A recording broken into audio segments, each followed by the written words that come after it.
Cikini kegondang dia, Cikampek Tasikmalaya.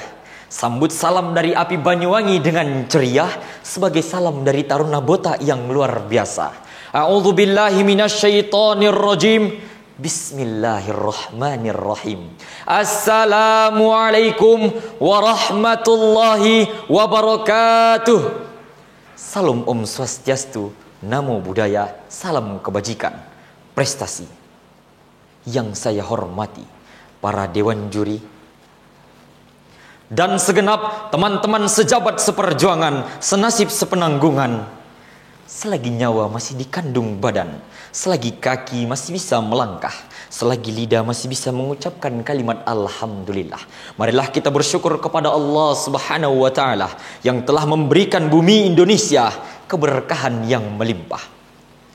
Indonesia memiliki latar belakang suku yang berbeda-beda, adat istiadat, agama maupun bahasa. Semua itu merupakan energi kekuatan kita sebagai sebuah bangsa, yakni bangsa Indonesia.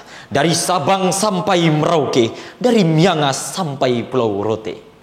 Sebuah literasi yang bersumber dari Menteri Kelautan dan Perikanan bahwa Indonesia memiliki pulau sekitar 17.500 pulau, hamparan daratan seluas 1,91 juta kilometer persegi. Perairan membentang mencapai 6,32 juta kilometer persegi atau setara 65% dari luasnya daratan yang mengelilingi kepulauan Indonesia. Begitu besar dan luasnya negara kita. Untuk menggabungkan pulau yang satu dengan yang lainnya, kita membutuhkan yang namanya transportasi. Maka dengan itu, wahai hadirin, tertariklah hati saya untuk menyampaikan sebuah pidato yang berjudulkan Transportasi Peretas Jarak Penggerak Peradaban. Hadirin yang berbahagia, ketika berbicara tentang transportasi, seketika terbayang di benak saya Alfred Wright dan Wilbur Wright, asal Amerika, yang diakui sebagai penemu pesawat terbang bermesin pertama di dunia.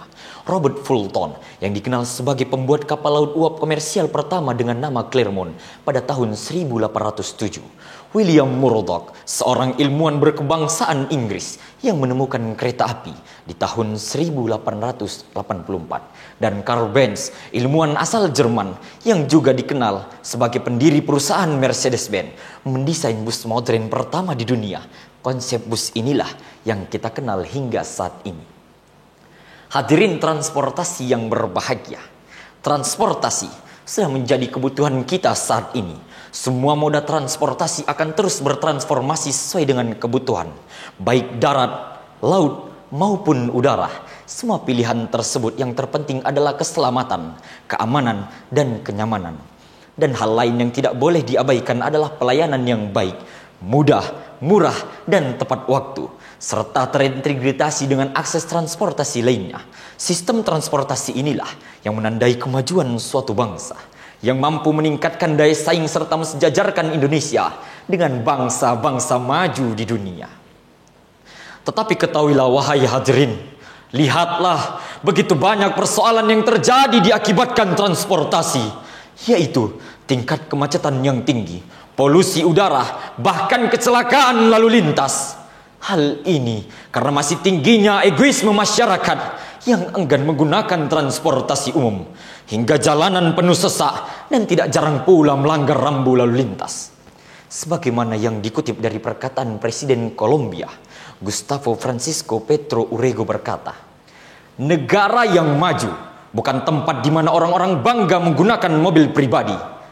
Namun, negara maju adalah di mana orang-orang semakin sadar dan mau menggunakan transportasi umum massal. Hadirin transportasi yang berbahagia, menurut World Economic Forum, Indonesia telah naik 10 peringkat daya saing infrastruktur transportasi. Selain itu, pemerintah juga terus membangun infrastruktur jalan tol, bandara, pelabuhan, dan sistem transportasi massal lainnya seperti MRT, LRT, dan BRT. Pemerintah juga mendorong penggunaan kendaraan listrik untuk mengurangi gas emisi rumah kaca dan meningkatkan keberlanjutan lingkungan.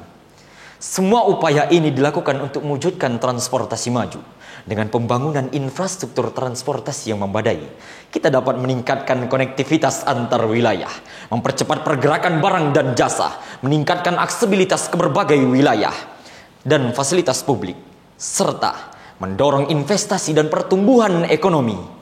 Infrastruktur transportasi yang baik dapat membantu mengurangi kemacetan lalu lintas, meningkatkan keberlanjutan lingkungan, efektivitas dan efisien. Capaian antar pulau yang satu dengan yang lainnya seakan tidak berjarak. Dan dengan kesadaran sosial yang tinggi, pemberdayaan transportasi massal akan mampu membawa Indonesia pada peradaban yang unggul. Sehingga di tahun 2045 nanti, kita bisa mewujudkan Indonesia emas di bidang transportasi. Kita bisa bersaing dengan kapal tercepat di dunia, Shanghai Maglev Tiongkok. Kita bisa mengalahkan bus penumpang tercepat di dunia, Neoplan Jetliner dari Jerman. Kita bisa memproduksi kapal pesiar, setara kapal pesiar Queen Mary II dari Inggris. Dan juga memproduksi pesawat setara Virgin Galactic SS-2 Unity, pesawat buatan Amerika. Bukan hanya menggunakan transportasi ugal-ugalan di jalan raya. Lampu sen kiri beloknya ke kanan, lampu sen kanan beloknya ke kiri. Ujung-ujungnya kena tangkap polisi. Belum lagi diputusi kekasih. Aduhai, pusing pala ini. Maka dengan itu, hai hadirin, ini menjadi tugas kita untuk saling satu suara, saling kerjasama untuk mewujudkan teknologi transportasi maju dengan menggunakan transportasi umum, sehingga mengurangi kemacetan yang bisa menyebabkan polusi di udara, mengurangi gas emisi, dan bebas dari kemacetan yang pelik. Sehingga ketika Harhubnas nanti di tahun 2024, kita bisa melihat langit Indonesia menjadi langit yang indah, mengembalikan fakta bahwa Indonesia merupakan negara terindah nomor 1 di dunia. Sebagaimana orang kampung saya berkata, united we stand, divided we fall. Bersatu kita teguh, bercerai kita runtuh. Mungkin ini saja yang dapat saya sampaikan. Kurang lebihnya saya mohon maaf. Wal akhir, assalamualaikum warahmatullahi wabarakatuh. Shalom Om, Santi Santi Om.